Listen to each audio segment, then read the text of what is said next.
davening, yeah. Yeah. For a visit. I don't know if he's davening.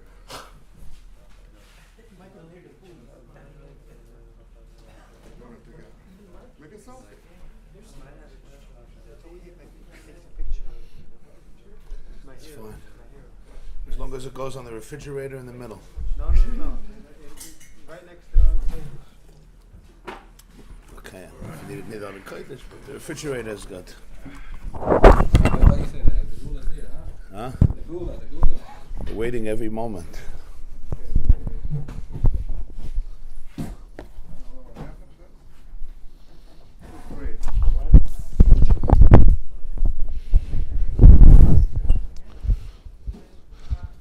Okay, good morning everybody. Welcome. Here's copies right here if you want to take one of the copies. Bruchim Abayim. Thank you, Reb Nechemia, for making the copies.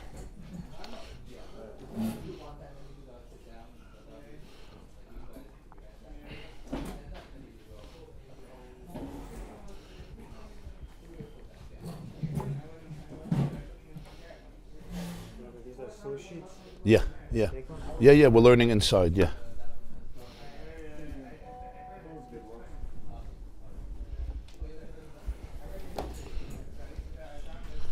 Okay, today's class is dedicated in honor of Menachem Mendel ben Chaya Tzivya for his safe return from his service in Eretz Yisrael, and dedicated, of course, to all of our soldiers and all of our brothers and sisters in Eretz Yisrael, especially the families of those who are wounded and the families of those who lost loved ones, who were murdered, and of course those who are in captivity and their families, and all of Klal Yisrael.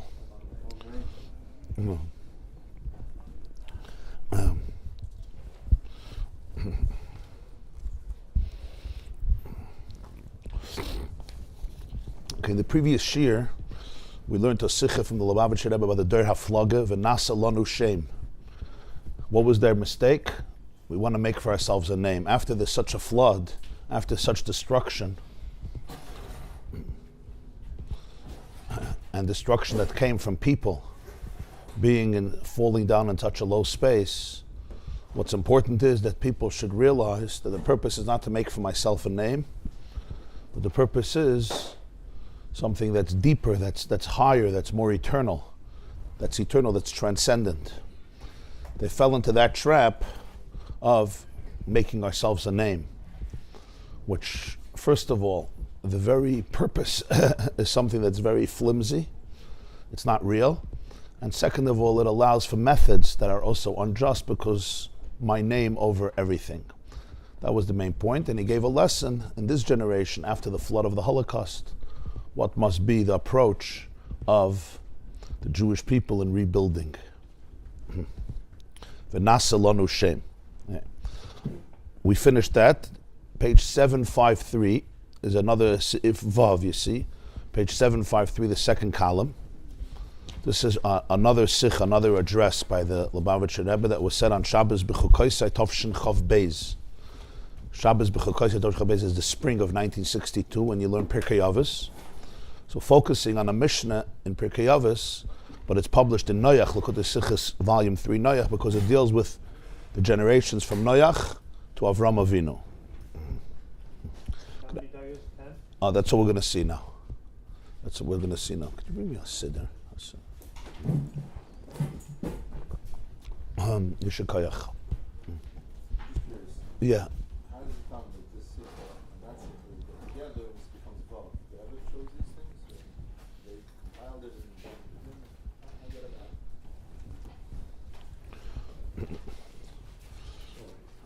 So why did these two sichos come together? So Likutei Sichos is basically a compilation of talks of the Rebbe. The Rebbe would farbring on Shabbos and Yom Tif and other occasions during the year, not every Shabbos, but Shabbos Mevarchim and other special Shabbosim, and speak about many, many different topics. It could be from Halacha, Pilpul, Nigla, Chassidus, Kabbalah, a Maimer, Rashi, Zohar, Rambam, Siyam on a Masechta, about Shabbos, about Yom Tif, about general themes and topics. When they started to publish the Likutei Sichos, they compiled some of those talks, prepared them, the Rebbe would edit them, And that's how Lakutei Sichos started to come out. In the earlier years, they would put together a few sichos for the parsha, so people would also be able to give it over in shuls, or teach it. So the compilers put together for Noach two things that, were timely, were relevant, were meaningful, and very presentable to people. So, and then they gave it into edit, and it was published. But there are many sikhs on that. Why is this not just the second sikh? Why is it above of this sikh?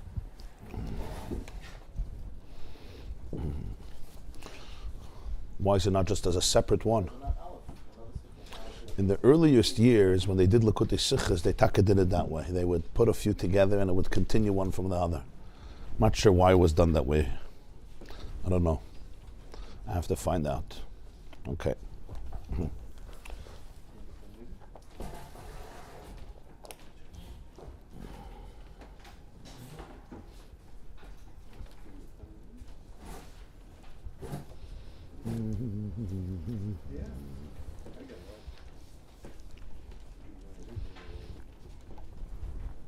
Okay. So, you know, to trouble you for a chumash. Sorry. I'm sorry. Gracious.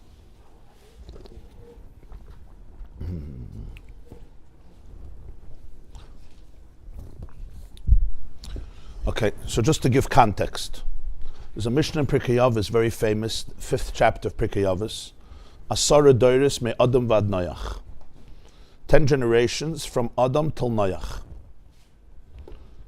And the Mishnah says, Lahidia kama erech hapayim lefanov. The Torah enumerates these generations to teach you how much erech hapayim, how much patience, or how much God prolongs his upsetness. Shekol hadoros hayamachisin uvayin at shehevi aleim esmei hamabel. All these generations created so much angst, created so much pain. They created so much anger and destruction in the world. And he waited till he brought the waters of the flood. 10 generations, all the way from Adam. 10 generations to now. That's where the Torah enumerates. All these generations was getting worse and worse and worse and worse. He waited all the way till Noach. Then the Mishnah continues. Another 10 generations from Noach till Avram.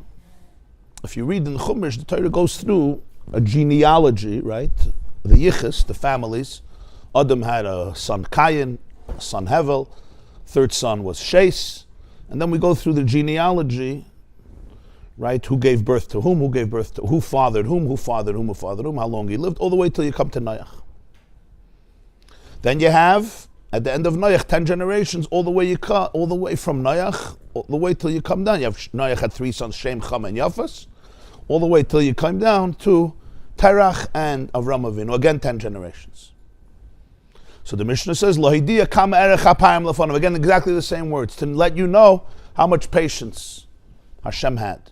Shekol hadoros hayamachisin uvayin, because all the generations from Noach till Avram, again, were creating chaos, they were creating anger and provoking negativity. They were creating negativity. Ad sheba Avram Avinu, until Avram Avinu came, v'kibel schar kulam, and he received the reward for all these 10 generations. So two statements in the Mishnah. From Adam till Noach, he mentions it to see how much patience he had, that all of them were creating destruction and havoc until he brought the Mabul, only 10 generations later. And remember, a generation wasn't just 25 years.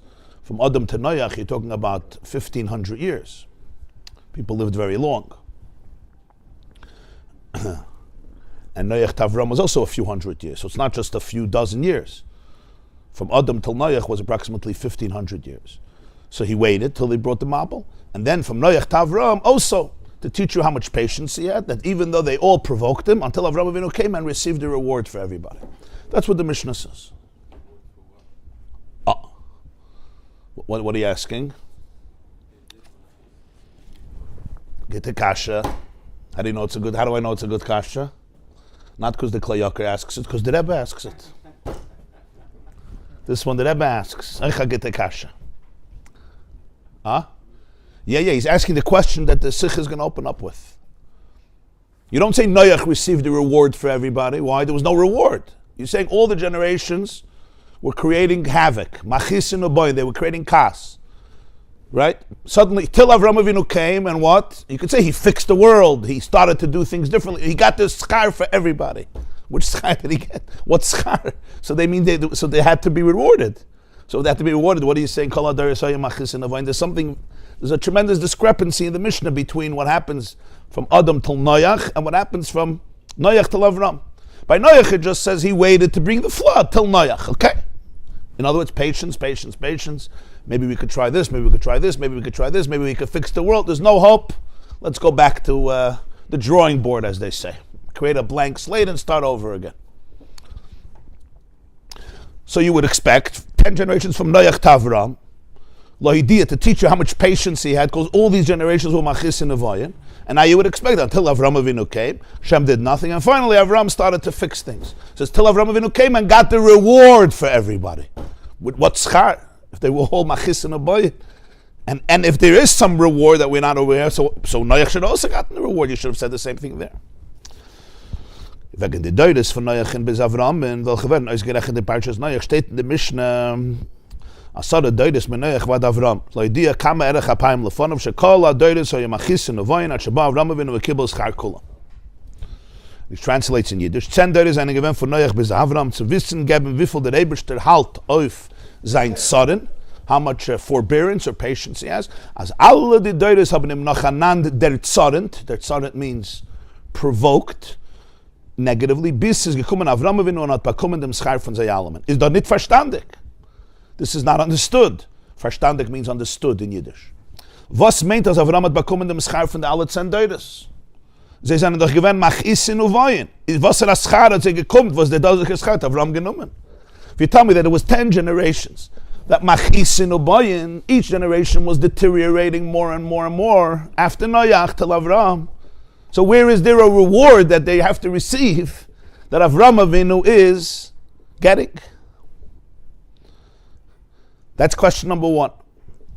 Now the question becomes much more from the paradox with the previous Mishnah.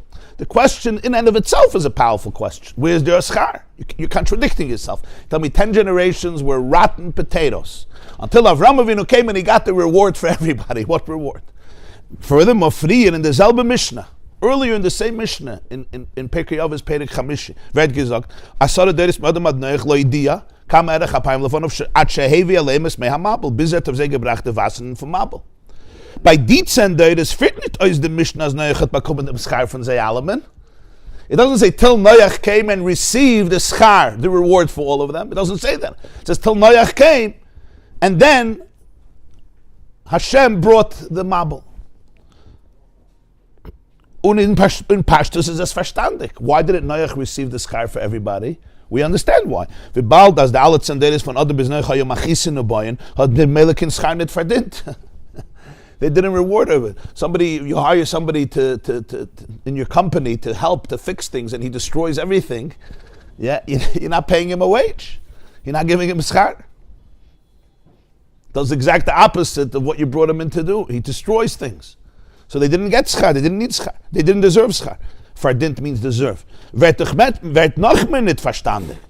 Was bei den 10 Deires von Noach bis Avram, was ich gesehen habe in der Zahn dem Ebersten, fehlt aus dem Mishnah, als Avram hat bekommen dem Schar von der Dozeke Deires. So the question is now even stronger, this discrepancy, why by Avram, where the Mishnah uses the same language, that they were wreaking havoc, suddenly Avram comes and he gets reward for all these generations. So you might answer, maybe the 10 generations from Adam till Noach were much worse. From Noach till Avram, there was some good things. But then the Mishnah is using something is off, because the Mishnah uses the exact same expression for both parts of history. By Adam till Noach, the Shekala Daris Hayu Machisin Uvayin, and exactly the same words are used for the generations from Noach till Avram, Shekala Daris Hayu Machisin Uvayin. So if you want to bring out that it's a different type of generations, at least somewhat, and therefore there's a schar, don't use exactly the same word. They were bad, but one of them gets reward, one of them has reward, and the other one doesn't. Something is off here. Yeah. It was different, Hashem was destroying the world over there. Hashem saved Noah. Over there by Abraham, Hashem was not going to destroy the world. Right, so we know that he wasn't going to destroy the world by Avram. You're asking a good question, because he made a covenant with Noach, never again. That whatever happens, There's no mabul again. He's not going back on that. So we understand that the response after Noach it's always different. Right, Noach was saved. Right, but it doesn't say kibul schar kula. It says he was saved. On the contrary, there was no schar. So he himself was saved because he wasn't part of that evil. He wasn't part of that evil behavior of Malach haaretz Hamas. But Avram Avinu, right? Not only he was saved, everybody was saved because there's no mabel anymore. But the question is the schar kula. Wird man es verstehen durch Magdem sein dem Chilik zwischen dem Deir HaMabel. Was hat abgeschlossen und in sich keul gewendet 10 Deides von Adam bis Noach, was der Vater der Mabel abgewischt. Euch die Chataim von der Friedeke 9 Deides. Und zwischen dem Deir HaFlagge, was hat abgeschlossen und in sich keul gewendet alle 10 Deides von Noach bis Avram. At the end of these 10 generations, there were 2 major events. The beginning of Noach and the end of Parshas Noach. At the end of the 10 generations from Adam to Noach was the generation of the flood. That concluded the 10 generations. That's the era of Noach. And that generation included and summed up the 10 generations. And that's why the Mabul wiped off the sins of all the 9. This was like the end of an era. Noach now began a new era when he came out of the Teva. Then, at the end of the 10 generations from Noach till Avram, at the time of Avram, you had what's called the Deir HaFlagga, the generation that built the Tower of Bavel, and they were dispersed. HaFlagga means dispersed in sky, which is at the end of Parshas Noach. And that's why, right after Parshas Noach, the end of Noach, Avram Avinu was born, and Lech Lecha begins the story of Avram Avinu. So you have 2 stories that sum up these 10 generations. The story of the flood, and the story of the Tower of Bavel when they were scattered. So from these 2 stories, you have a summation of what these generations looked like in terms of the fact that they wreaked havoc. And they were different. Even though on both you say exactly the same words, machis and uvayin. Wegen der Einschim von Deir HaMabel und Deir HaFlagge gefunden mit 2 Kegensatzen. You know what Kegensatzen means? This is real Yiddish. Huh? Nobody uses these words. Very few people use these words today. Kegensatzen means a paradox. Huh? 2 opposite points. About the penalty, the punishment of the generation of the flood and the generation that built the tower in Bavel, and they were dispersed and scattered everywhere, you find a paradox. Beneged dem einish in Olam Haza is the Straf von der Mabel gewen größer wie von der Flagge. Der Deir Mabel ist in ganzen vertilgt geworden von der Welt, weil jemach es kala yakum. Und der Deir Flagge ist bloß zerspreit geworden über der Welt, weil Yafetz Hashem oisem goymer. In terms of consequences in this world, you can't even compare. The generation of the flood, they were eliminated. The flood wiped out everybody besides those that were in the Teva, Noach and his family. That's what fartilikt means. Fartilikt means they were completely eliminated. The Deir HaFlagga, nobody was eliminated. It just says Hashem split them apart. He spread them around the earth. They weren't anymore concentrated together, so they couldn't continue their project. But they weren't eliminated. They weren't killed. They didn't die. They didn't perish. So you can't even compare, right? One is a punishment of complete destruction. They all perished. And one is they were scattered. This is in this world. That kegen beneged the einshim in elam haba is a davar pashut as a Deir HaFlagga mit kechelik elam haba. Und wegen Deir HaMabel sind da verschiedene Deyes. In Mishnah steht, und also ist da euch a Deye in Zohar, als ein Lem chelik lelam haba, es ist da noch a Deye in Zohar, als eben ja chelik lelam haba. Ist nicht verstandig der Unterschied, bis zu erheblich in Zohar einshim in elam haza und elam haba. When it comes to elam haza, the consequences of the flood were much worse. You can't even compare the 2. Wiped out, perished, or being scattered. When it comes to Elam Haba, you see the opposite point. It says in the Mishnah in Sanhedrin, Daf Kuf Zayin, like he says in 12, and there's no other opinion, everybody holds that the Deir HaFlagga, Ein Lam Chelik Le'Elam Haba. They don't have a portion in the next world. The Deir HaMabel, it's not so simple. The Mishnah says Ein Lam Chelik Le'Elam Haba, and Zohar also, but then there's another opinion in Zohar, that they do have a Chelik Le'Elam Haba. So how do you understand this difference? If the Deir HaMabel is much worse, and you see that in Olam Haza they were completely wiped out, so why in Olam Haba do they have a better situation to the point that there's opinion that Yesh Lam Chelik Olam Haba with Deir HaFlagga not? Zayin. Lefi Chiluk HaPgam.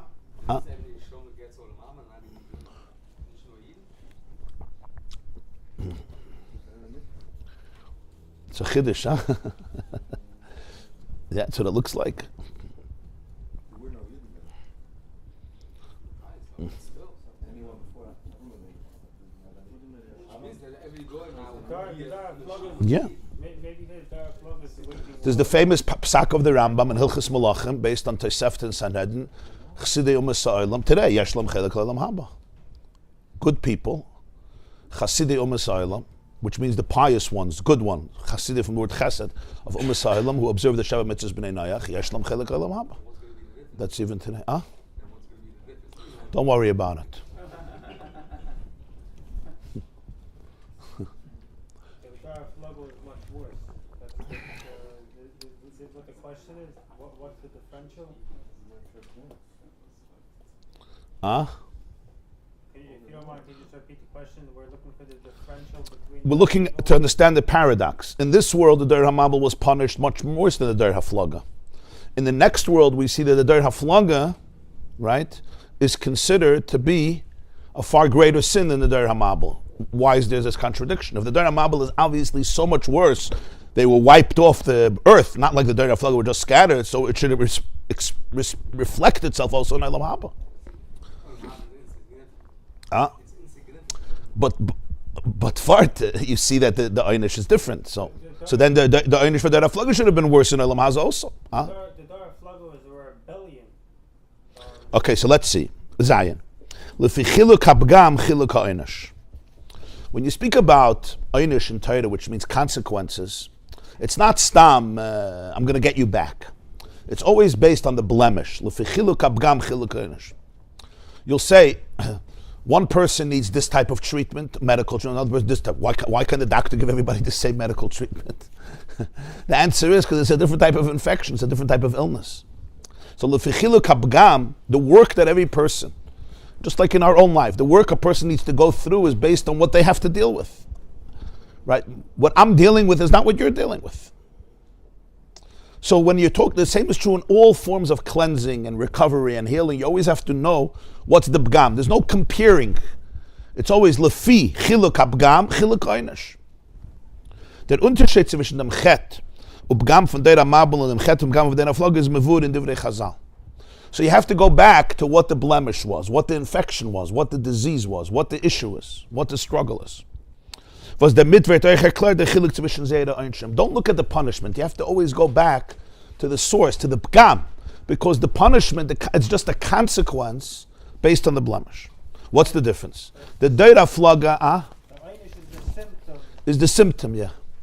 So we're looking for where did this come from? Right. Don't just identify the symptom, identify what's the cause of it, yeah. The Deira Flaga hat gesindig damit was pashtu yad beikir leilachim bei. So a quote from Rashi in Noach, and it's in Gemara, in Sanhedrin, and in Medrash. Sie haben gewollt Milchama halten kavayachol kegen dem Ebersten. The Deira Flaga, after the flood, Rashi brings, they said we're going to build towers, we're going to overpower nature, we're going to control this world, take it away from God. In other words, they extended their hand, beikir means in the source, leilachim bei, to combat Hashem. Und von deswegen sind sie nicht verloren gegangen von der Welt, nur bloß zu spreit geworden, weil sie haben sich geführt in Weltsachen zwischen sich mit Ave und Freundschaft, wie es steht bei sie, Sofa Achas und Dvarim Achadim. In terms of civilization, they were actually very appropriate to each other. So he says they weren't lost from this world, because actually in world issues, they knew how to behave with each other. Socially. Yeah, they created a social community, a social contract, if you will, that was appropriate, that was nice. There was friendship, there was loyalty, there was camaraderie. That's what the pasuk says. Safa achas advarim acham. They spoke one language and they spoke unified words. It doesn't just mean they had the same language, that too, but it also means people speak the same language. They connect to each other. Unifying words. We know how to talk in a way that we could coexist for the mutual benefit of every person. Da kegen de Deira Mabel agam loy pashtu yad beker. Wie bald aber sie seinen gewinn Gazlonim und so hat geherrscht Kriegerei zwischen sie, seien sie der verfleizt und vernichtet geworden von der Welt. The Deira Mabel was different. This wasn't a combat against the divine, but they were Gazlonim. Malha Aretz Chamas, like Rashi says, Lo nechtam deira mabel ela ala gezel. They were thugs, they robbed from each other, they destroyed each other. In terms of robbery, in terms of murder, in terms of promiscuity, there was absolutely no respect for the other. So what did it do? It created havoc in the very physical world. There was no social contract, there was no social cohesion. You can't have a civil society. You can't have a civil society. Yeah, you can't have a civil society if there's absolutely no respect for the other person. If everything you have I can take, there's absolutely no abilities to have society. So the punishment of the Mabul was almost, it came out of itself. You know what I mean? The flood just revealed what was happening. The society destroyed itself. Nobody could live anymore. Nobody could live. Kol ba'alam gvar, you're stronger, you win. The society, it's destroyed itself. That was the einish. They were verfleizt, vernichtet. Verfleizt means flooded, vernichtet means wiped out, destroyed. Like dem wird man euch verstehen, das was in Olam Haza ist der einisch von der Mabel gewinn größer wird von der Flagge. Wie bald der Mabel hat beike gesündigt in Chatoyim ben Adam lachavere.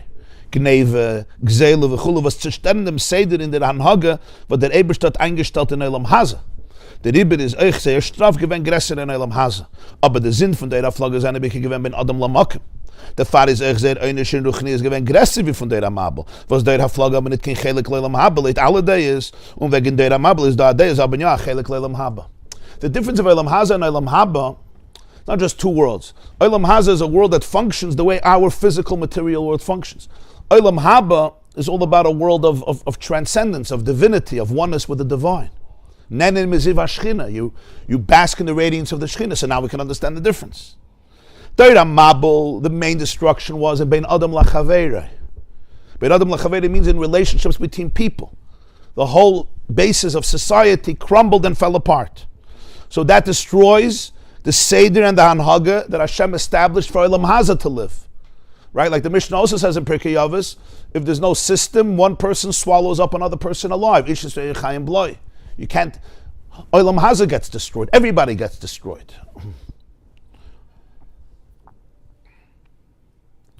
So where did the penalty express itself? In Olam Haza.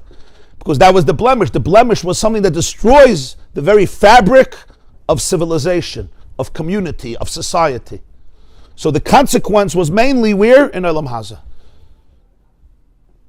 In Olam Haba, there's already a machlokes about Doid HaMabel. The Doid HaFlug is the other way. Their main corruption was Ben Adam Lamakim, not Ben Adam Lachavere. In other words, something that's much more spiritual and transcendent. So therefore, where is their consequence? In Olam Haza, it wasn't so bad. They were scattered. They didn't perish.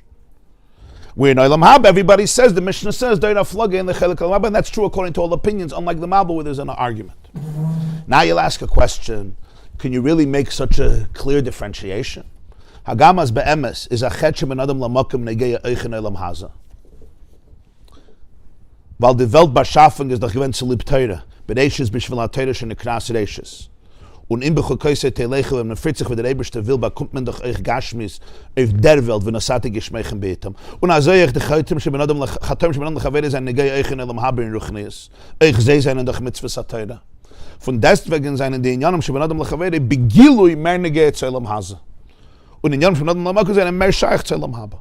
Even though you can't make a clear marker and say this is this world, this is the next world. Why? Because sins ben adam lamakim are also negay in Olam Haza, because the world was created as bereshis. So Rashi says, what's bereshis bara lakim? Should have said bereshina. The bereshis is beis reishis. Torah and Yisrael are called reishis. What about Bikurim? Huh? What about Bikurim? Okay, that's a separate discussion.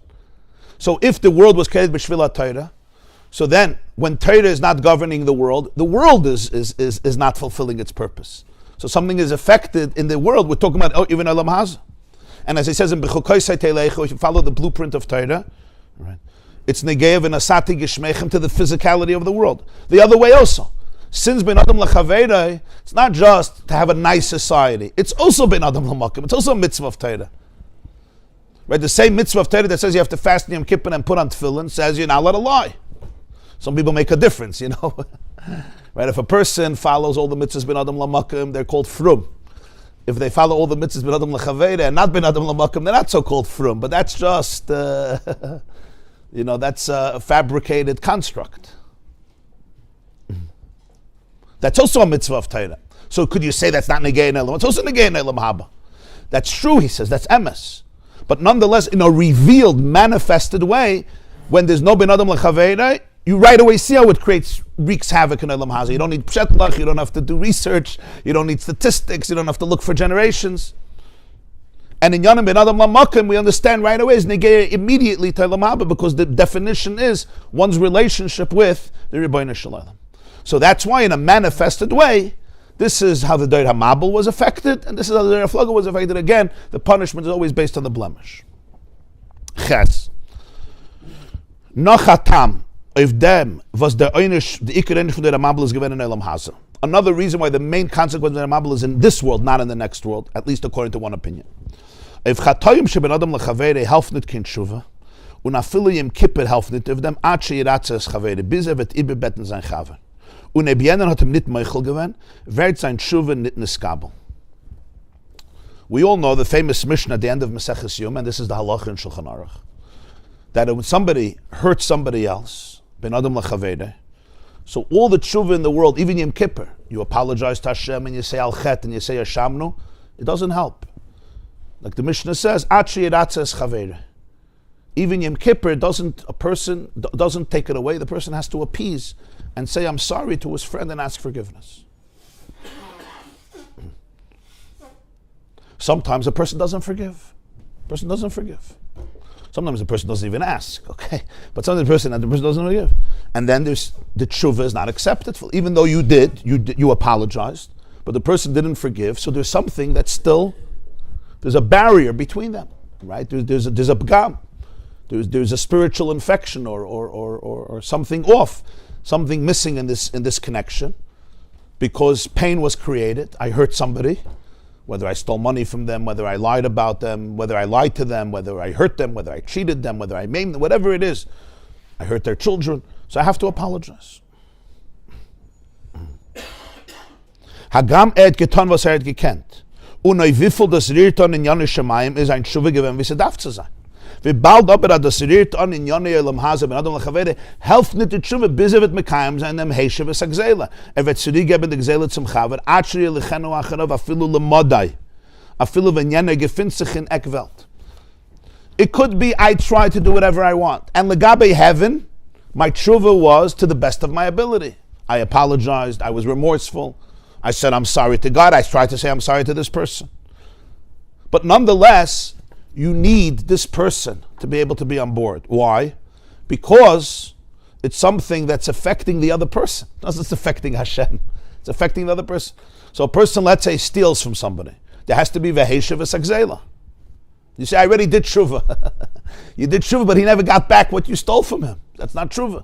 Like the Gemara says, you have to bring it to him even lamada. In other words, you have to bring it to him even to the other side of the world. You have to get it back to him. You have to do what it takes in order to restore the loss, whether it's the physical loss or the emotional loss. When you say I'm sorry, there's something about I'm sorry that it doesn't take away what happened, but when something like this happens, you took away the dignity of somebody. You took away something of their neshama. And saying I'm sorry is a form of giving it back. When it's genuine, of course. We're not talking about when it's not genuine. There is such a concept of in Chol Shabbos, you come to be Mekadoshim Shemayim. You can't really do tshuva for Hashem, but maybe by going out of my way to make more of the Kiddush Hashem. Yeah. Der Klal is aber mehr nicht wie Benegei in Yonei Elam Haza. Benegei in Yonei Shamayim, wie bald getan, alles was gekannt, auf Maratze zu sein, dem Chaver seinem, und ist nicht schuldig in dem, was ein Chaver hat ihm nicht gewollt Meuchel sein, oder in dem, was hat ihm nicht gekannt gefunden, wird sein Tshuva neskabel. Nur Benegei in Yonei Elam Haza, wo das ist doch der Iker, in der Chatoim sheben Adam Lechavere, hat doch fort nicht verricht, das was zerstört in dem Seder von Elam Haza. Helft nicht auf dem sein Tshuva. Und der Ribber ist Chassidus da, als der Hamabel haben nach Chelik Elam Haba. Warum later der haben sie Tshuva getan, haben sie aber an einisch in Elam Haza ja gehabt, weil sagt, bei sie gefällt der V'heisha v'sagzela. So here's another point. This klal that we're saying, the other person needs to get back what was lost, is when you're talking about in Yonei Elam Haza. We're talking about this world and our relationship in this world. When you're talking about in Yonei Shamayim, in terms of my spiritual relationship with Hashem, If I did whatever I can, that is very powerful. I try to do whatever I can. I try to appease the other person. He may not be ready to forgive for whatever reason. So in terms of the ben adam lechavere, something is missing. He did not forgive me. Or maybe I couldn't find him anymore. Whatever the situation is, but I couldn't get mechila from him. So he says, legabe olam haza, in this world, there's something missing. But legabe, this spiritual relationship, God knows that I did tshuva. In other words, there's two separate things we don't always realize. There's doing tshuva, and there's the other person accepting my tshuva. So he says, don't confuse the two. The fact that the other person didn't accept it doesn't mean you didn't do tshuva. You did. Sometimes the other person can't accept it. It's two separate things. There's asking forgiveness, and there's the other person forgiving me. The other person forgiving me, that depends on a lot of other stuff. That depends on a lot of things. Obviously, if I'm more genuine and I'm more remorseful, right, it will probably have a tremendous impact on the other person. But not always and not necessarily. It's two separate dinim. So legabe, the din of tshuva and olam haza, in other words, the way it affected the other person, there's still something missing. Legabe, my own spiritual wholeness and relationship, I really fixed it in myself. If the person is genuine, I reached a space where I'm not in that place anymore. And that's very important to understand. So he said, that's what you see in the Doir HaMabel. The pshita that says they're going to get a chelik l'olam because they did tshuva, right? In olam haza, there was still a terrible punishment. Because in olam haza, the ben adam lechavere was damaged and it wasn't fixed. But legabe the olam haba, there was a real tshuva. That's another emphasis why the main einish was in olam haza, not in olam haba. So ben adam lechavere itself, there's two elements. There's what it does to me. I'm in a place where I could hurt somebody else. That I have to work on. That's not about the other person's mechila. That's about my work. And then there's the other person being in a position where they can forgive, which is their work.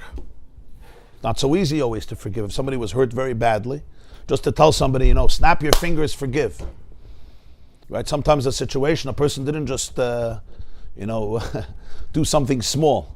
Sometimes it's a situation where a person, really affected somebody else's life.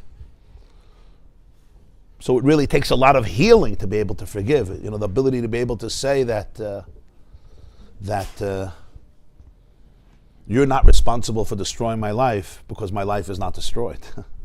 That's a very, very deep place. And I can't force that on somebody else. Forgive me already. It's been many years. And I can't force somebody to forgive somebody else for what they did to them. It doesn't work that way. And I can't forgive you for what you did to somebody else.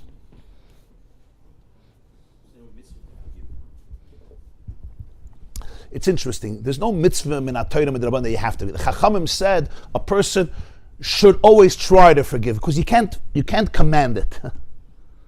It has to be genuine. I could command somebody to forgive externally, say forgiven, but that's not real. Forgiveness means a shift. It's also a connection because I don't want to be connected back to him. Exactly. When we forgive, we also forgive ourselves. But it's a deep avodah. So the Torah says, "Lo yehei achzari limcha." A person should go into a place where they should work on themselves to try to forgive. Yeah. It's also understanding. That I make mistakes and I want to be forgiven, and other people make mistakes and they also want to be forgiven. You see, games about tzaddik, the beauty and Yeah. the sensitivity. Yeah. The deepest form of forgiveness, I think, comes from the fact when a person could reach a space and realize that whatever happened to them, even though this person may have done it, ultimately it was their journey in this world that came from Hashem in order to make them the person they're supposed to become. This doesn't mean this person did not behave in a horrible, horrible way and doesn't excuse them. But forgiveness is basically I'm not a victim anymore. Like you did not control my life. Even though you did.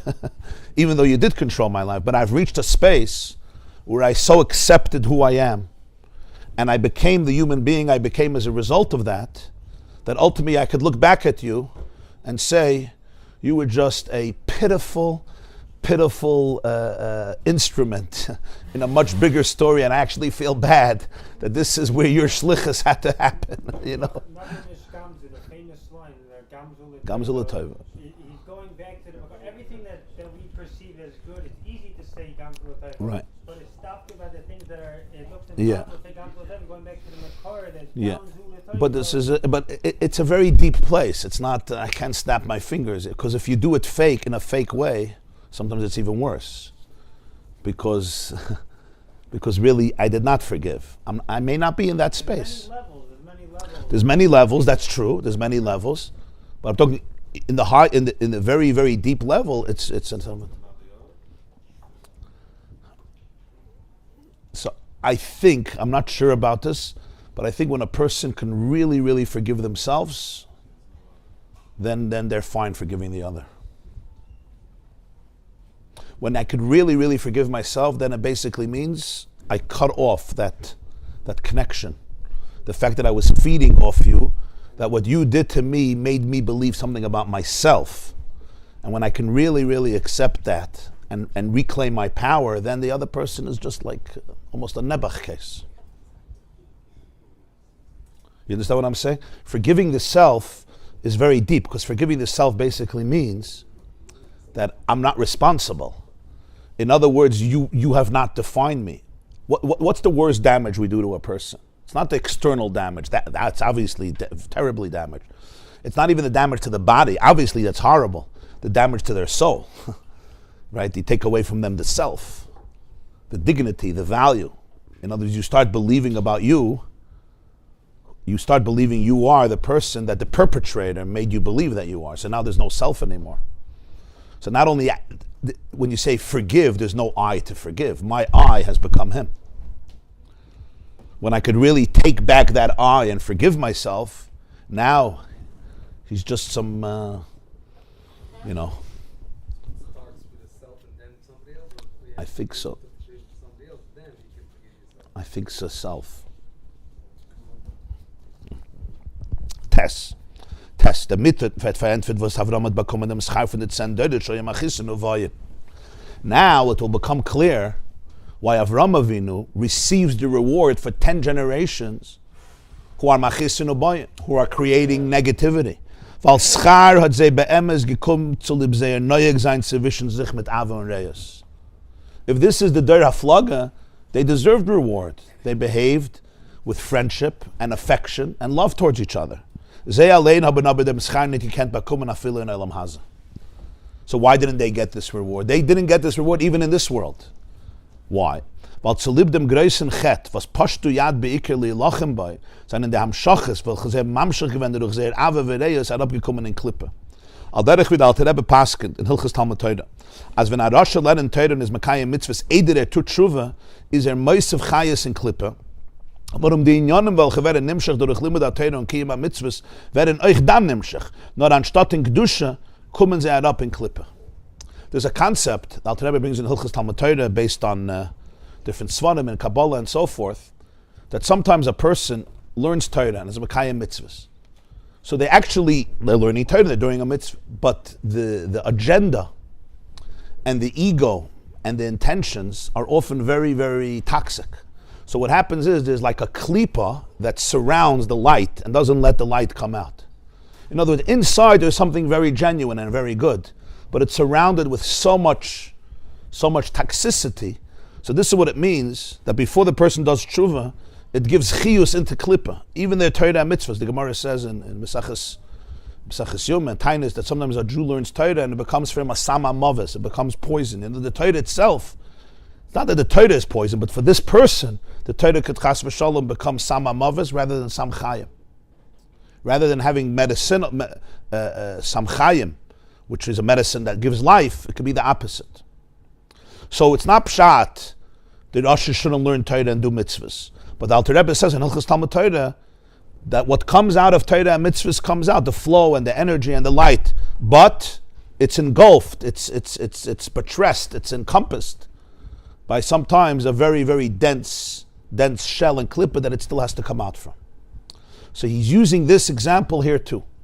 They deserved reward. Why? Because 10 generations of tremendous friendship that they had. But they themselves couldn't get the schar even in Olam Hazeh. Why? Because all the friendship was surrounded with a klippa, with a shell that was like blocking it, because of their combat, their dedication to combat the divine. So therefore, there was such negativity there that blocked and eclipsed all the goodness that came out from their friendship. But what would have happened had they done tshuva? So now the Mishnah of Avram came, and it's just not just he started to fix. He got the schar for everybody. What does that mean? When he snatched everybody's reward? So he says something. Bis Avram is gekommen und durch seine Avoid in dem Kava Chesed. Hat sich beim Mitzum mekadev sein jeden Menschen zur Göttlichkeit. Und hat viele Meure Rachungen auf Anscheiß Däum. Durch der Dosiker Avoide von Ton mit der Welt hat euch mehr wahrer gewende frie dicke Deures. Und der Fahr hat euch bekommen sehr schar. Al derich wird al Rebbe Paskin dort als durch Tshuva nennt man Areis der Teure und Mitzvahs, was mit Mamschen gewinnen in Klippes, und zusammen mit dem Baal Tshuva kehren sie sich zum Gedusha. Avram Avinu's Chiddush was, he freed up the clip of the 10 generations. He exposed their light. He brought out that there was a lot of goodness in them. That's what I mean. He received the reward. He chopped it away from everybody. Like he pickpocketed everybody's schar. Avram Avinu was the one who revealed that there is a schar. What was Avram Avinu's avodah? You know, they say two types of people. Somebody once said with the Baal Shem Tov and the Kotzker Rebbe. The Baal Shem Tov said in every bad there's a good, and the Kotzker said in every good there's a bad. What was Avram Avinu's chiddush? Even the people of Zdoim, he tried to fight for.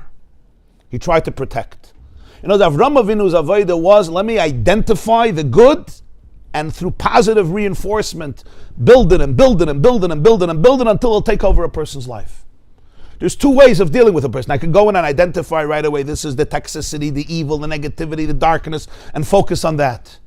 Avram Avinu's kav was kav chesed, Avram Oyavi, right? He was a man of love. What's a man of love? Not that he was naive, but he saw, he accentuated, he identified, like a laser light, he identified the goodness, and that's what he was busy inflating. Yeah, not because he didn't know Ra. Avram Avinu fought also when he had to fight. He fought Nimrod, but that was his avodah was. He wasn't naive b'chlal. It's not naivete. Everything is rosy and perfect. But Avram Avinu's avodah was to identify where can I find the nitzutz of Tov. There's a beautiful word from the Baal Shem Tov. It says in Gemara Rosh Hashanah, Amar Rabbi Yochanan, Daf Chav Gimel, Rabbi Yochanan said, "My olam lo yirasa chama b'gimasa shalavana." The sun never saw the blemish of the moon. Meaning, half the moon is light because it reflects the sun. Half of it is dark because it's like a ball, right? And different parts of the month, we see the moon in different shapes based on its position vis-a-vis the sun and vis-a-vis the earth. So he says like this, never did it happen that the sun should see the blemished moon. Whenever the sun is looking at the moon is always bright. Why? You understand why, yeah? That's why in the times of the month that the moon is like a crescent, like a half a bagel, right? If that half a bagel is facing the sun, you know that the Gemara says, if the Eidos came and they said it's facing the sun, you know they're liars. It can't be that way. Because if it's facing the sun, it has to be light. Because the sun is giving it light. So when it's a crescent, it's always the other way. You understand? The dark side is facing the earth, not the sun. So it's a pashta fact in astronomy. It's not so, it's a pashta fact. But Chandra said it's a deep word. Chama is mashpia. Levana is makabel, like we learned last week. Right? The sun and the moon, mashpia, makabel. A real mashpia never sees the blemish of the makabel. You know why? Because if I'm looking at you, I give you light. If you're a mashpia, so when you're looking at the moon, where do you see the blemish? It's because you don't have the light. If you would be a sun, in my world there's no blemished moon. Somebody else may see a blemished moon, not me. That's what a mashpia is. The moment the mashpia goes in, he's so dark. You're not a mashpia now, you're an analyst. Maybe a traumatized analyst. That depends. A psychiatrist or this, whatever it is. You're not a chama. If you would be the sun, the moon that you're looking at is bright. You and I know it's not. The chama says, not when I'm here. When I'm here, it's very bright. Look at the moon. What's the vart? It's a very, very powerful vart in life. Right? For this, you have to be a son. First of all, you have to have a lot of light, and you have to be able to be generous with your light, like the sun. You have to have confidence in your light, and you have to know that the moon is going to reflect the light if you shine it. For this, you have to be a son. You have to be a chama. That was Avram Avinu's avodah. Kibel schar kulam. When you looked at the 10 generations, they were very negative. They were koifrim beikir. Ein lem chelik le'lam haba. Suddenly Avram Avinu redefined them. Avram Avinu said, look how much goodness there is in them. Look how much love, look how much affection, look how much friendship. V'kibel schar kulam. He brought it out from the clip. It was covered, it was eclipsed, because there was a lot of other stuff. You know, sometimes people's kindness can be dressed up in a lot of shells and a lot of husks, and because of their kfira be'ikir, because of their combat with the divine, so this like covered up. It was like a darkness that encompassed all the light. And Avram Avinu extracted it. Like he says, when the Rasha does tshuva, all the Torah and mitzvahs that was in the clipper could come out, and it can soar. Sometimes you have very, very deep edelkeit, but it's you have sensitivity, you have edelkeit, but it's covered, it's buried in layers and layers and layers and layers, so you don't see it. Avram Avinu knew how to see it. Like it says by Rabbi Meir, right? He knew how to find the inside. The Gemara says about Rabbi Meir with Elisha ben Avuya. He could learn from him because he knew how to take out the inside and throw away the klippos. So Avram Avinu can identify that in every situation. That was his chiddush, and that's why he was praying even for Sdoim. Why is he praying for Sdoim? God says they're evil. No, because that's Avram Avinu's avodah. So b'meila, it's different than Noach. By Noach, it doesn't say kibbel schar kulam. By Avram Avinu kibbel schar kulam. Not because the generations were perfect. Then don't say machis and avayin. Because they really deserved a schar, but all of their goodness was hidden and camouflaged and darkened because of their kfira be'ikr, because of their atheism, because of their desire to combat Hashem. So there was something about their goodness that became rotten, or it became at least covered with so many klippos. It took an Avram Avinu, Taruvis, yeah. So it took an Avram Avinu to be able to crack open it and to identify how much goodness these people had in their lives, despite all their mistakes and sins. The kibel schar kulam. He brought it out. He received it. He said, look at the schar they all have. It's an approach that Avram Avinu taught and cultivated and lived by. Some people have a chush to always find the darkness, and some people have a chush to always find the light. It's a chush. It's a chush. Yeah. Avram Avinu said, look safa echas, dvarim achadim. Right? I could look at you and say, wow, look at the potential that's here, and let me work on it. If somebody looks at your body, right? The body has parts that need a lot of help, but there's another part that's strong. Let me work on it. Let me build that up. You build that up, and automatically the circulation flows everywhere, and other parts become strong. Yeah. Anders is aber bei der Sonne des Modem war Noach. Was bei sie wird nicht ausgeführt, dass Noach hat bekommen schar kulam. Now we understand why it doesn't say at the end of Adam to Noach that Noach received the schar. Now we understand two reasons. Aleph, es hat sie nicht gekommen kein schar. The first thing is they destroyed each other. Malahar Chamas, they didn't have that friendship. They didn't have that ava. They didn't have that safa echaz dvarim achadim. It was Malahar Chamas. They were busy destroying each other. So in Olam Hazeh, they destroyed everybody's lives and their own lives. So there was no schar on that level. The Doira Flugga didn't have that. The Doira Flugga had a tremendous,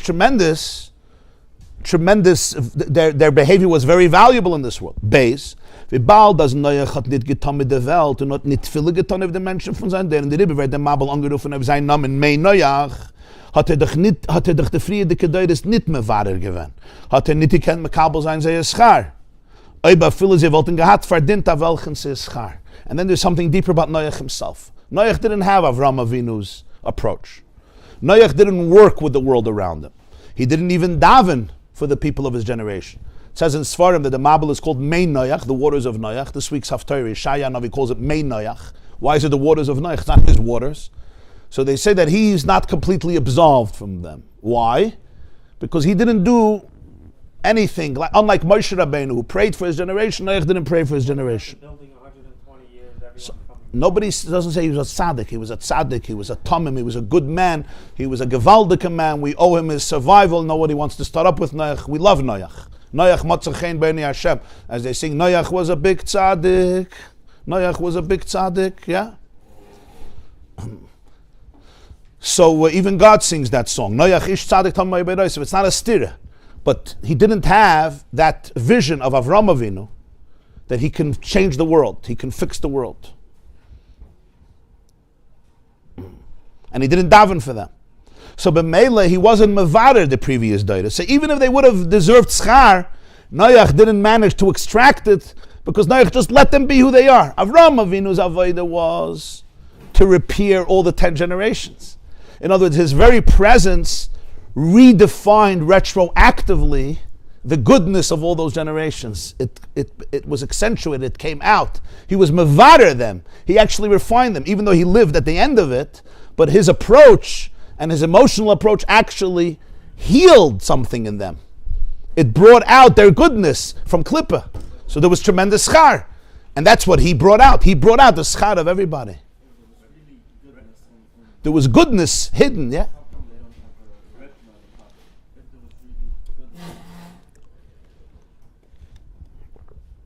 But Noah did 1 second. Noah did the same thing. He prayed for their goodness. It was only Hamas. He wanted them all dying, so he didn't bother to save them to find the goodness. Sometimes, you need to make sure that they're again. That was the biggest goodness for the world. So in a way, he did more than Abraham. I hear you. Because if it would be Abraham Avinu, he would Hashem save them. There was a general he was the general in the first Gulf War. His name was Norman Schwarzkopf, I think. General Schwarzkopf. So they once asked him if we should forgive terrorists. So he said, it's not our job, it's God's job. Our job is to arrange the meeting. All right? So that's what the Bavram is saying. That sometimes you have to arrange the meeting, and that's the best thing.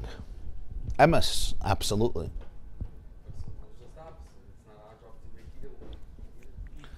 Yeah, so you have to obviously know that Habala harga, Hashkim laharga. The Gemara says somebody's coming to kill you, make sure you kill him first. Right, that's what I'm saying. But beforehand, our job is to make peace. If you could. If you could, of course. Oisa shalom b'mremu v'yasa shalom aleinu, of course. But when you're dealing with somebody who doesn't want to make peace, they want to destroy you, and they prove it. They prove it very dramatically. So then, making peace is really an act of war against innocent people. They're making peace in order to take a break in the war. That's it. Still, there's a certain group that believes that peace is the right approach. There would be peace. It's not peace in during.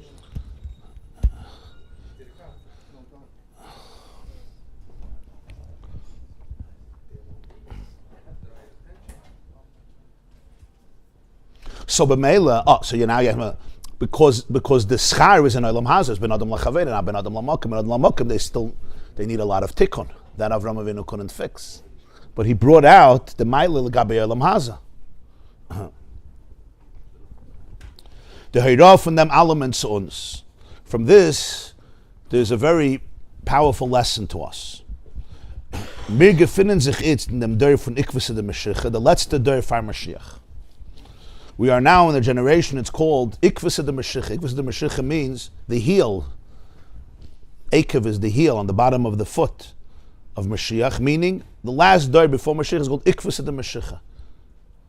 Because you can hear the heel, the footsteps of Mashiach, and also the generations is like a body. So it starts off with the head, and it goes down all the way down till the sole of the foot. That's like the end of the generations. Acharis Hayamim, from the Rosh till the Regel, because like history is like a body. There's generations that are defined as a head, as a heart, as arms and legs. Then there's the Ikvus de Mashiach. This is the last generation before Mashiach, before the Gula. The Deures Bizitz, dann ist das Zugreitung zu Bias am Mashiach. Was damals wird sich ausführen, der Tachlis von der ganzen Brie. Und in der Avoide von Itztiken Deures sind abhängig die Inyanim von der Friede Deures. This means all the generations till now, all a preparation for the Geula, for the coming of Mashiach. Then the purpose of the whole Bria is going to be fulfilled. Mashiach comes, what's Geula? Geula is the realization and the fulfillment of the purpose of the whole creation. So if this generation, he says, our generation, is the Ikvus of the Mashiach, it means that in the Avodah of this generation, is Negeya, is dependent all the Avodah of the previous generations, because it's like the Makkah Patish. Then if you're preparing, you start building a building, but you don't finish it, and I'm the one who's supposed to finish it. So what I do or I don't do affects all of the previous generations that were building it, because they were all preparing for this moment of the Geula, which is going to materialize and complete the purpose of creation of all the generations. So he says, so in the avodah of this Jod is dependent all the previous generations also. It's not we're an isolated generation. But now listen to this. Und durch die Itztiker Anhage bekav HaChesed, die Mitte von Avram Avinu, mekarev sein alle Yidden mit Avos Yisrael, und erwecken sie zur Jiddischkeit. Und man ist man megale der heilige Nitzutzes, was jeder Yid hat in sich behellen. Von seinen Älteren und Urälteren bis der erste Deures. Und der, was ist mekarev die Yidden und ist megale seire Nitzutzes, ist mekabel schar kulam. So he says, here we have to appreciate what the avodah of Avram Avinu. Avram Avinu looked at all these generations before. He could have said, let me just do my thing. That's not Avram Avinu. That's Noach. Avram Avinu kibel schar kula. Why? Because he found all the goodness that was there. So he brought out the schar. So he says, that's true Avram Avinu, the 10 generations before. He says, now let's talk about our generation. Our generation is very similar to that it's Ikvus the Mashiach.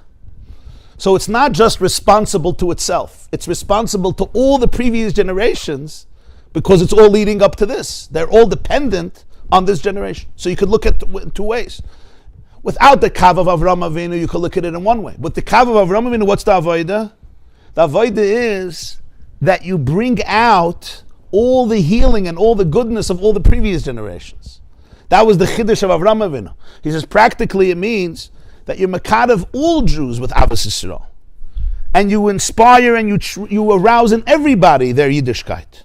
And you reveal the holy sparks that everyone has, even if it's concealed, just like Avram Avinu. He said there's sparks there that are concealed. Because everyone has concealed sparks from where? From their parents, from their grandparents, from their great-great-grandparents, all the way back to the earliest generations. And you bring out the nitzutzas, even if they're concealed from all these generations and from this generation. So then it's mekabel schar kulam. So then you bring it all to completion. You bring it all to schar kulam. Durch dem was bringt the nitzutzas is tachlis, because he brings all the sparks back to their purpose. So all the generations are healed and repaired and fixed, even if the nitzutzas were blocked and concealed in those generations or in this generation. The kibbul schar kulam. And what's the tachlis? Geula mitzvah v'ashleima bebias Mashiach tzedkenu b'kad of mamash. So what does this mean? What does this mean? Obviously it's manifested in different ways. But one of the things it's manifested in is, if our generation has to complete it, that means we're not only completing our generation, we're completing all the previous generations. So anything that wasn't fixed in a previous generation, we have to fix it. Because I'm finishing it. So if I'm finishing it, right, if there's something that remains undealt with in previous generations, I have to fix it. So now you understand what's happening in our dor. So many things are coming out in crazy speed, and everybody wants to know from where, from what, from when, what happened to our brains. And the answer is, it's not just your brain. It's bringing out, things coming out unresolved. The heißt was tut sich, unresolved stuff from all the doidas are coming out now. Huh? Epigenetics. Epigenetics was revealed in our times, that the genes carry all of history. Genes are not just physiological, they carry everything. They carry stories, and they carry experience, they carry emotions, they carry perspectives, they carry everything. So in the genes of the generation of Ikvus the Mashiach, you have everybody's genes coming out. Good luck. So what's being dealt with is not just my own story. But my own story is linked to hundreds and hundreds and hundreds and hundreds and thousands and millions and billions and trillions of stories over hundreds of generations. And it's coming out because we're the ones to complete it. So now there's two ways of going about it. There's Noach's way and there's Avram Avinu's way. That's what it means. Avram Avinu v'kibul schar kula. Avram Avinu said, you know what? Yeah, the Deir HaFlaga had lots and lots of stuff that they had to fix. That's true. But I'm going to find and I'm going to bring out all the goodness that was there. The kibul schar kulam. He brought out all the netzutzas. So he didn't heal himself only, or his generation. He healed all the generations. Retroactively, he healed all the generations. So this means, the idea here is that sometimes when I work on my own things and I find the netzutzas, the goodness and the healing, and I bring it out, I'm not just doing it for myself. I'm not just doing it for my children, that's for sure. I'm also healing generations, v'kibul schar kulam. Because everybody had netzutzas. Everybody has netzutzas. But they're sometimes embedded and concealed and blocked and a lot of stuff. And when you bring it out in yourself, you bring it out in them, everyone comes to a shleimus. It's a whole different inyan. So our generation heals all of the previous generations. There's a challenge in that because it means you're dealing with a lot of stuff. Intergenerational. Even if it comes out in a very practical way in stories that happened to you in your life. But that itself was impacted by something that happened earlier, that happened earlier, that happened earlier, that happened earlier. And when I can not continue that cycle, but put a stop to this, sometimes I could just continue it, it just continues for the next. But today that can't be anymore because it's the end, close to the end. So when I put a stop and I change it, I shift the trajectory, so everything from previous daidas is also shifted. So the cycle doesn't just continue further and further and further, but rather there's a tremendous shift in me, so it shifts the entire past. And it all becomes a line. That's the Chiddush of Avram Avinu v'kibul schar kula. Can I share a thought? Sure. First of all, beautiful share, very, very clear. Thank you. I heard from Rabbi Hashem Boltzmann on Rosh Hashanah, he was talking about one of the ingredients in the Chassidus is the mor. More. He was explaining why they call it Hara Maria. So possibly one of the reasons is that the mor, which is the mosh that comes from the horse's neck, the sweat, which they use it for perfumes and expensive to put in delicacies to eat, and it's kosher. The Shulchan Aruch says it's kosher. Now, how could such a thing be kosher? So it's similar to how a bee produces honey. Yeah. And basically the mor, it's not from the horse, but rather it's transformed. It has a transformative power. Yeah. So, Yeah, Meir. The Rambam discusses this.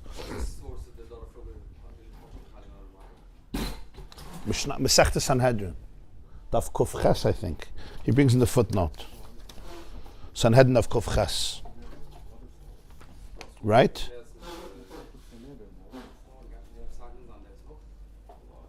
Sof Kol Sof, it looks like it, yeah. It says in Sfar that even when it says Ein Lam Chelek Le'Lam Haba, yeah, sometimes the neshama goes through a lot until finally it has its tikkun, but it's much more complicated.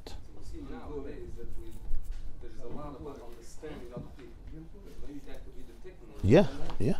I think that's what it means. Avram Avinu was kava chesed, that he could really understand people, and he could identify the nitzuts that may be hidden in a lot of garbage.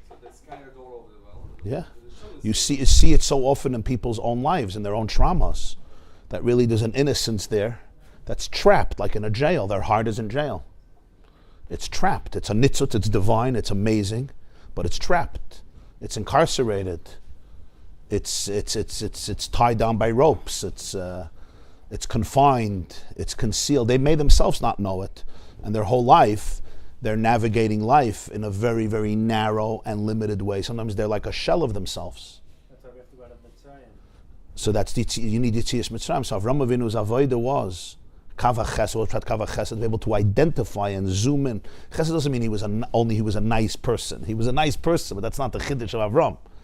The chiddush of Avram Avinu was his whole approach was to believe in that goodness, to identify it, and to help people bring it out in themselves. And when they brought it out in themselves, they brought it out also in the previous generations, because it revealed we empower previous generations to find their sparks, and we almost heal it. So it's a very profound idea. What does it mean we heal previous generations? It means that sometimes in previous generations they didn't have the ability to be able to identify. They were working on another part of Yeah, the system. or in the midst of such darkness. Look, you see, look how the Jewish people are affected by what happened in Simchas Torah, yeah? Time of the Holocaust, right? For 5-6 years, this was happening every single day, 3 times a day, this amount of Jews. And a generation had to survive it, Jews. So how did it affect them? It can give us a little perspective, right? How it affected them. In terms of fear, in terms of panic, in terms of demoralization, in terms of trying to survive, in terms of trauma. It gives us a certain sensitivity to what the Jewish people went through over years of Galus. Just a sensitivity, a respect, right? That guf is the Chavoid of Avram Avinu. Avram Avinu said, the Dor HaFlaga went through the trauma of Dor HaMabel. That's what the stories they grew up with. So it doesn't mean everything is perfect, but it means there was an empathy to be able to find the nitzuts. And when I could find the nitzuts inside of me and bring it out, retroactively it affects all the previous generations. It heals everybody. So this generation is going to heal, not just our generation, it's going to heal all the generations. But even the Het Alliance scattered all over the place because they don't understand the language with each other. And now the language is coming out. Yeah. Because we have the language. The Safa Echas, Dvarim Acham, to be able to communicate. Yeah. The problem was that their communication was divorced from spiritual communication. Like he says, they were kaifrim be'ikah. They decided they're going to get rid of God. So their communication had a superficiality to it. It was like, let's make a society that's going to work well for us. But it was divorced from deeper communication, from spiritual communication. They couldn't connect on that level. That's why it was superficial. It was good in Olam Hazeh. It didn't work in Olam Haba. In Olam Haba, you have to be able to connect spiritually. The souls have to connect. You understand? It's not just you're going to invest in my company, I'll invest in your company, we'll both make money, and that's it. Which is nice. It's nice in Olam Hazeh. So that was lacking. So Avram Avinu brought out that nitzutz, and he healed that. Punishment to that. What's the punishment? In Olam Hazeh, they were just scattered, but they survived. They all survived. They didn't die. In Dor HaMabel, they perished. Yeah, they were scattered, not just scattered. The language was also. The language was compromised. It says all the different languages. Yeah. Different languages is what. Yeah. Gerecht. Why didn't the Baal Tshuva of Avram Avinu last? That's a good question. It's asked in Sfarim. What happened to all his Bali Tshuva? The Meiri writes in the introduction to Pirkei Avos that Avram Avinu influenced most of humanity. Roiva Enushus, he says. Imagine, most of humanity. Whatever the amount of people that were living, Avram Avinu influenced most human beings that lived on the planet. Imagine his influence, his hashpah. Him and Sarah, they changed not just half of civilization, more than half of civilization. They changed them. The question is, what happened to all of them? Yeah. Huh? That's interesting. Yeah.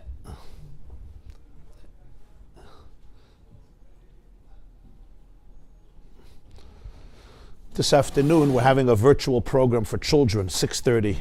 So if you want to tell your children or friends' children, children are going to be able to, we're going to daven together, learn together, have some stories, and children are going to ask live questions. There's a lot on children's minds these days, even if the parents don't see it.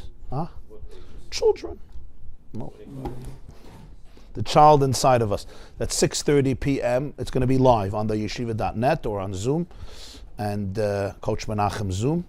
So everybody's children are invited. That's today, 6:30, Be'ezer Hashem. With myself. It's virtual. It's online. But children will be able to ask questions. There's a number or WhatsApp or comments, so they can ask whatever they want. Or Zoom, they can come on live and ask. It's on Zoom. On theyeshiva.net, we have all the information. 6:30 today for all children. The questions will be live, but whoever sends questions before will have questions before. They're already sending in questions. You can also ask a question.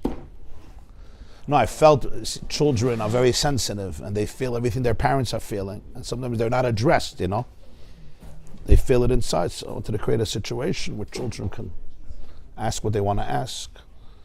And generally, when children are together, it's very powerful. Mipi oilalim v'yoinkim, yisadet ha'oiz lahashbis oyev v'masnakim. The koyach von Yiddische Kinder and Torah and Tefillah and Tzedakah is very powerful.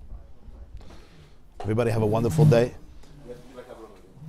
Avram Avinu, Kava, yeah, of course. Kibul schar kulam. Yeah. Next week I'm away. So the morning, we're not going to have the morning shiurim next week. A lot of atzlacha. Welcome. Pleasure to have you.